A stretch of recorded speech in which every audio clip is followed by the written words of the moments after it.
I lived the summer camp cliché when I was a child. You've probably seen it in movies or on television perhaps. A kid doesn't want to go to camp and whines and cries until his parents finally send him away. Once the kid gets there, he doesn't really enjoy it at first, but eventually he gets caught up in all the fun, and then summer camp becomes such a part of his life that he doesn't even want to go home when his parents come to get him. Honestly, that's kind of exactly what happened to me. However, when the time came for my parents to grab me, I was all too eager to head home. It's not that I didn't enjoy being at camp either. I absolutely did. We made crafts, went on hikes, and even had an archery tournament. Although if you've never shot a bow and arrow before, you kinda don't realize how hard it actually is. That didn't matter though. I was having so much fun that I even enjoyed the food. I think what really got me into enjoying it so much was the cabin I was staying in. There were 10 boys in it. We all had 2 bunks. At night, we would play these little games, mostly truth or dare sorts. You get a bunch of 12 and 13-year-old boys in a cabin by themselves, and generally the last thing any of them wants to do is go to sleep. Us boys would of course ask each other naughty questions, to which everyone else would always answer with a bunch of lies. We'd also dare each other to do dumbass things, like crawl across all the tops of the bunks without hitting the floor. One kid was even dared to hump a pillow, and in order to not lose any face, he did just that right in front of everyone. It was a hot night one evening, and we were just playing around like usual. This boy Pete had his turn, and asked me if I wanted a truth question or to take a dare. I chose dare. I wasn't really good at making up lies for those truth questions. His dare was really weird though. He dared me to switch beds with him. I had a top bunk in the middle of the cabin, and he had the bottom bunk just off to the side. I figured he only dared me because he wanted to sleep on the top. I accepted his dare, and in a way felt a bit relieved he hadn't asked me to do anything more serious. When I took my things and climbed into his bed, I wondered why this kid had given up such a comfortable spot. I mentioned before it was a really hot night. We were in summer camp cabins, so we didn't have AC or fans. The only way we could keep cool was by keeping the windows to the cabin open. The bed he'd traded me for was right next to one of them. It was the ideal spot. I was not sure how much longer we fooled around playing, but eventually we all headed to sleep. I fell asleep as well, even though I can't even remember trying to, and I was dreaming before I knew it. Suddenly though, I felt something grab me in my dream. I recall being very confused at first. It was an uncomfortable enough feeling that it caused me to wake up immediately. My head was hurting, and I quickly realized that someone was grabbing me by the hair and trying to pull me out through the cabin window. I tried to look up to see who this was, but all I could make out was a large shadow of someone pulling my hair extremely hard. I started screaming and woke up the entire cabin. I screamed as loud as I could. This person was really tugging my hair, and my head was already out the window. He was trying to pull me out with him. The other kids in the cabin were wide awake now, and when they realized what was happening, they ran out to grab some of the counselors. The counselors didn't get there fast enough for me. The man managed to get me halfway out of the window as I continued to scream. Then I caught sight of his face. He was nasty looking, covered in boils and dirt, no teeth at all. He was scowling at me, with his mouth clenched like he was extremely angry. It made no sense as to why he'd be attacking me. Just before he got me all the way out the window, 2 of the counselors arrived and tackled the man like high school football players. I got free of his grip. They then proceeded to beat the ever-loving shit out of the guy as I climbed back in through the window. The counselors really went to town on that man. The police were called, and they eventually took the extremely roughed-up man away. When the counselors and the police were talking to us about what happened, one of the counselors asked why I wasn't in my assigned bed. I explained to him the truth or dare game and told him that Pete had asked me to switch beds that night. Pete, when asked why he did this, simply told the other counselors, "Well, I saw a scary man hiding in the trees. He was watching the cabin and I didn't want to be in my bed right next to the window, so I traded beds with someone else." Pete, you're a dickhead.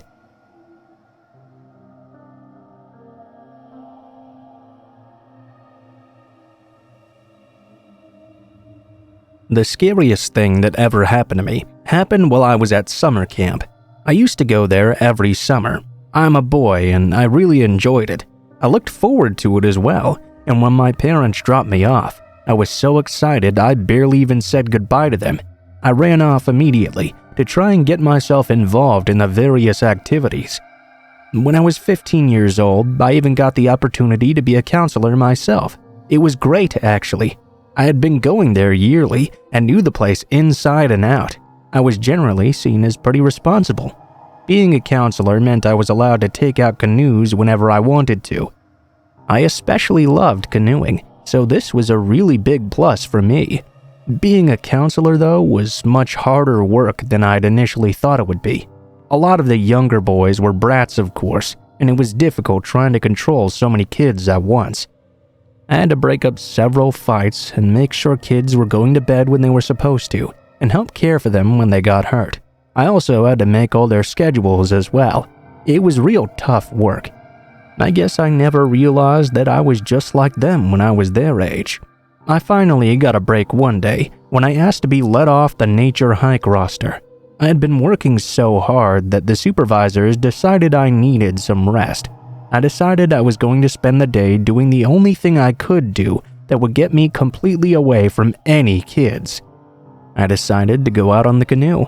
The camp that I worked in was by this nice, beautiful, long river. No sooner had I set out, making sure I was going the opposite way of the nature hikes, than I felt a supreme sense of relief. The trees were so beautiful on each side of the river, and I got such a good view of the many hills around the camp. The water was calm and still that day too, so it was a very easygoing experience. I was now alone in this empty area. It was pretty quiet for the most part, other than the frequent buzzing of what I assume were cicadas, or the occasional cry of a loon. Loon cries can be a bit unnerving if you've never heard one, but at least I could figure out what they were. With the echoing sound of the river valley, though, it made their cries seem so much more eerie. When I had been rowing for a long time, I began to hear a different noise. It sounded as if someone were possibly chopping a tree or something. I was surprised when I heard this, but I wasn't really worried. If I had accidentally wandered onto anyone's property, I would just explain myself and leave right away. My canoe began getting closer and closer to the noise as I kept on rowing. Eventually, I was able to hear the original sound. There was definitely someone chopping something. I became intrigued. Maybe someone was building something out here. It wasn't too long before I eventually was able to make out some movement up ahead of me. There was someone in the woods on the left side of the forest, but I couldn't quite tell what they were doing. At first, I tried to make it out by just squinting, but then I recalled that I'd brought some binoculars with me. I took them out. This was a bit of a pain. Obviously, it's difficult to look through a pair of binoculars while also trying to control a canoe. In fact, it gave me a bit of motion sickness. Eventually, though, I did get a view of the man who was up on the hill. He appeared to be chopping a log on the ground. I realized it was nothing too important, but figured the man probably owned the area and decided to go ahead and turn back around. However, just before I had decided to put my binoculars down, I saw him swing the axe into this log. Then he moved away. I had to do a double take to make sure I was seeing what I thought I was seeing. There was a man lying on the log, with the axe firmly embedded in his chest. I dropped the binoculars into the canoe, afraid for my own safety. The man was pretty far away, but if I could see him through the trees with my binoculars, it was possible he could see me way out in the open on the river. I was thankful the river was calm at least, as I frantically paddled my way back towards the camp. The return trip was a nightmare. The peaceful sounds I'd heard on my way down the river no longer seemed so peaceful. Every loon cry made my heart jump. Every sound of an animal moving through the trees made my heart race. I kept on thinking it could be that man, that he knew I'd seen what he was doing. If he was willing to do that to whoever that person was, what was he willing to do to me? It took me a few hours to get back. but boy was I so relieved when I did. I told my supervisors what I'd seen, but they immediately dismissed me. They told me I'd probably misconstrued what was going on. I was looking through binoculars on a canoe through trees, to be fair. Besides, it would be nearly impossible to find someone in those hills if something really had happened. A bit cavalier if you ask me, but I really had no choice but to accept what they told me. I did continue going back to summer camp until I went off to college, but I never again went off on my own for any reason.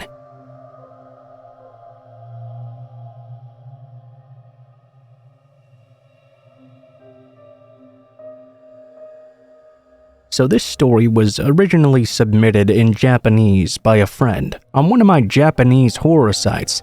What follows is my best translation of the story. It's somewhat weird because it happened in an abandoned summer camp in Fukushima, Japan. And what's even weirder is that I didn't know it was abandoned when I initially set out for it. I had been looking for Takaka no Numa Amusement Park, a really famous abandoned park in the area. I had become completely obsessed with it many years ago when I had run across some pictures of it online. I live in Iwaki, which is a coastal town in Fukushima. I had never been to this amusement park before and didn't know anyone else who had been either. Because of this, I didn't really know exactly where it was. There was a bit of an urban legend, you see, that it was impossible to find. If you entered the coordinates on Google Earth, you would not find anything. I've since learned that that's because the park was simply demolished. Well, that information may have helped me those many years ago, but it doesn't really help me too much now that I know it now. I would take these excursions out into the hilly area around which the amusement park was said to have stood. It was easy enough to do, as there were no barriers preventing me from going off the street into the hills and searching around. I was exploring, and I got particularly excited when I came across what looked like a bunch of abandoned old cabins. I thought I was on to the first signs of something. I was, however, disappointed when I realized it had nothing to do with the amusement park. It was simply an old, abandoned summer camp out in the woods. Well, perhaps it would be exciting to see an abandoned camp as well. This sort of thing is definitely not common in Japan. Despite my initial disappointment, I decided to go and check out this new discovery, and it was pretty interesting. There were a good 15 buildings altogether, so not a particularly large area. There was what looked to be an office, a cafeteria, some cabins, and a few buildings that I couldn't quite discern the nature of. The camp itself must have been very old, too, because the forest had grown over it quite thoroughly. Large trees had grown in the walkways, and bushes and very tall grass covered everything else. It was the sort of scenery you'd expect to see in a very scary movie.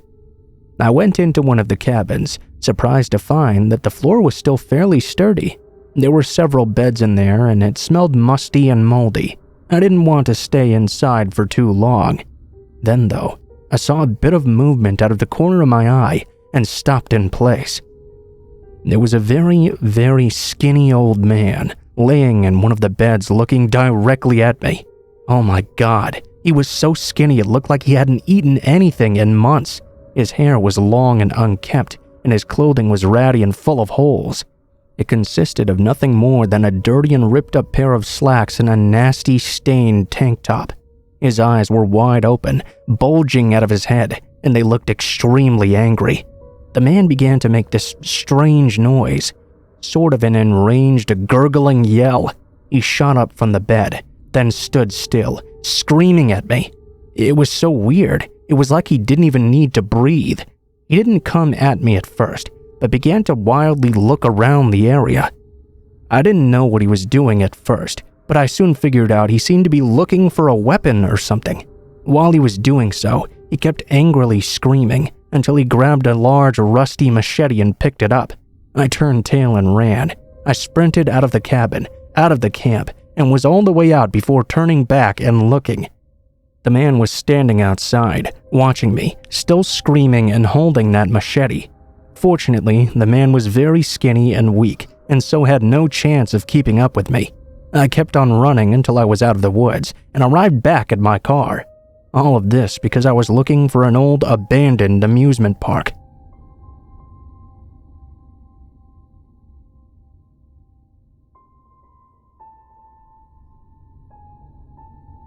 My parents sent me to summer camp every summer. I liked it well enough, but I assumed they sent me there to make their lives easier. They probably saw it as a summer babysitting job, but a parent should always make sure their babysitters are capable of fully protecting their children before sending them away. I began going to camp as soon as I was old enough to do so. I got really used to spending a large portion of my summer sleeping in a cabin with no air conditioning, no television, and 9 other boys who were roughly my age.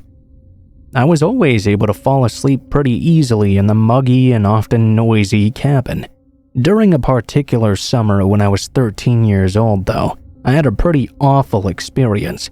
There were 5 bunk beds in the cabin, each set along the walls. There were 2 on the back wall and 1 on each of the other walls. This summer, I was sleeping in the bottom bunk on the side wall.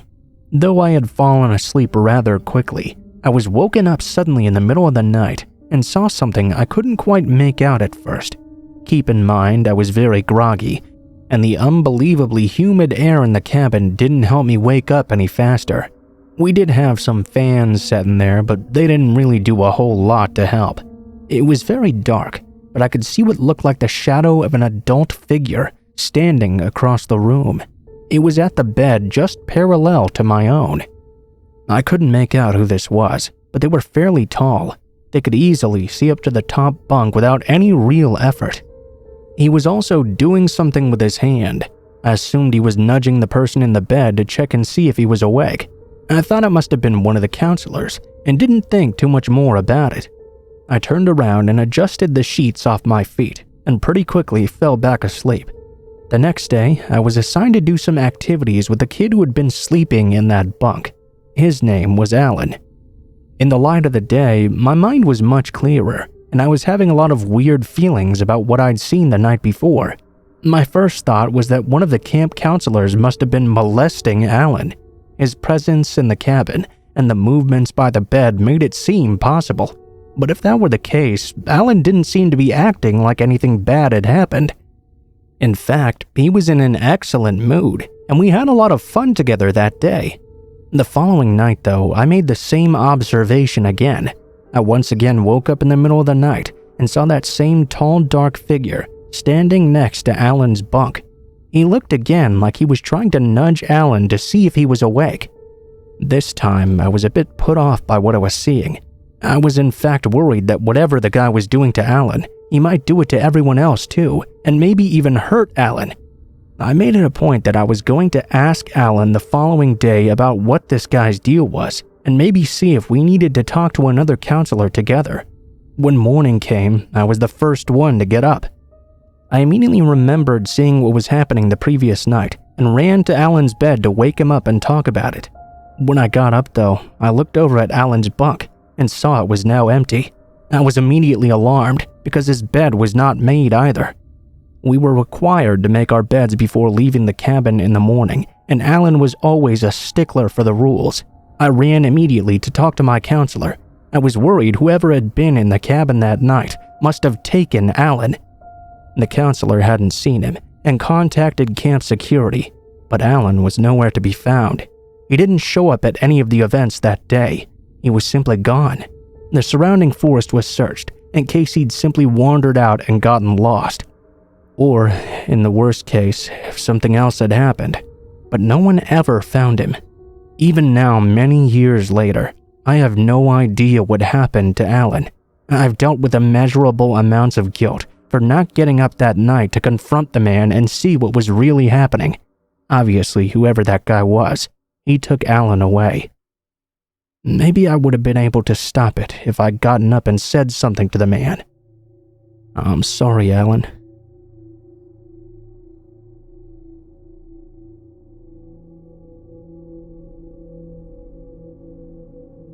Right on the outside of town, there's an old railroad track.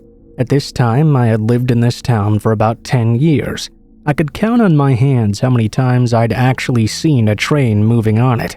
However, right after a bridge, there was another off track. I'm not really sure what you'd call it. There were often train cars parked there for a really long period of time. The area around there was very heavily wooded. There was a road that went through it and up a hill as well. There were a few houses up there, but very spread apart. I would often take that road because it was a shortcut to get back home, and it led to a field as well. That's how I knew about the train cars that were often parked there. I was walking with a friend one day when he decided he wanted to take some pictures of those train cars. He was designing some sort of game, I believe, and felt he needed pictures to model off of. After taking pictures of some of the back cars, he wanted to walk to the ones in front as well. We had been snapping photos for a good 15 minutes at that point. As we started walking forward, though, we noticed something. Someone snuck out from between two of the cars and then started to walk in our direction. I can't explain why, but seeing this guy made us both feel very uncomfortable right away. There were rarely any people back in that area. I asked my friend if maybe we should just go now. For some reason, the appearance of the guy who was a bit far from us was making him feel uneasy too. We decided to just leave and come back at a later time. About a week later, he and I went on another walk. We decided to take that back road again. He needed to take some more pictures. Same train was there, but that's not a big surprise. It would sit there for months at a time. We were going to try to go to the front of the train again and take those pictures of the front cars we didn't get last time. As we began walking in that direction, though, it happened again. A guy just came out of nowhere from between two of the cars. It could have been the exact same one from the first time. Once again, there was something very creepy feeling about the whole thing. My friend and I decided to just leave again. We talked about it for a while and came to a simple conclusion. There must have been some homeless people sleeping in those cars or something. We figured for that reason he must have been living in between them maybe. Perhaps he just didn't want anyone snooping around his living area. We decided that maybe we'd just stop bothering him and stop trying to get those pictures. We kept away from that train area for quite a while. My friend was really stubborn though, and really wanted those pictures of that train. After a period of time, we decided it had probably been long enough, and we wanted to go back. My friend was taking pictures, going further down the track than we had before. Since the man hadn't come out yet, we figured he'd moved on since then. My friend started going between the cars to get pictures that he needed. This happened so quick that it took me by complete surprise. The man just suddenly pounced out from behind one of the cars, screaming all sorts of gibberish. He was holding what looked like a knife in his hand, and he began to sprint towards my buddy. My friend was closer to the man than I was. He fell over in surprise. The crazy man easily jumped on him and held him down. My friend was struggling to get up. I hate to admit, but I almost ran away in fear. I knew I had to help my friend somehow, though. I ran over there and tried my best to pull this guy off of him. The man was a lot stronger than I'd thought, though. With the combined strength of me and my buddy, we were just barely able to push him off. The guy stumbled backwards and fell down. I tried my best to heave my friend to his feet. By the time he was up, the crazy man was up too. This was the first time I got a look at him. His eyes were chilling to me. They made Norman Bates look normal.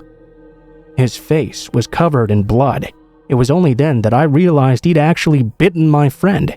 It was too much. The two of us took off running. The man chased after us with his knife, but fortunately only as far as the end of the train. We were able to get out of there safely from that point on. My friend had been bitten so bad he had to go to the hospital. The police went and arrested the man who attacked us. They found tons of dead animals in the area where he'd been hiding. It looked like he'd been eating some of them. He went to jail for the attack. 3 years for aggravated assault. The two of us, though, were stuck with the memory.